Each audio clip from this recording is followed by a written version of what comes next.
Welcome to the Saltanat, the king of biryani and north Indian, যেখানে বিরিয়ানির প্রত্যেকটা দানা রেখে যায় তার রয়্যালিটির কাহিনী। তাই আমরাও সেদিন চলে গিয়েছিলাম বারাসাত ডাকবাংলো মোড়ে অবস্থিত এই সালতানাতে। এখানকার প্রত্যেকটা কর্নারকে সাজিয়ে তোলা হয়েছিল বেশ রাজকীয় স্টাইলে।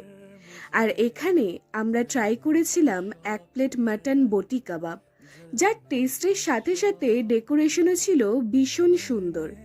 এরপরই আমাদের লিস্টে ছিল একদম নরম তুলতুলে মাটনের পিস দেওয়া এই মাটন বিরিয়ানি, আর সাথে নিয়ে নিয়েছিলাম 1 plate spicy Lahori chicken.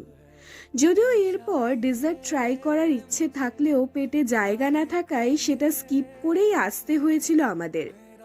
But তোমরা তোমাদের পছন্দের মানুষ হোক কিংবা পরিবারের সাথে একবার ঘুরে আসতেই পারো এই সালতানাতে।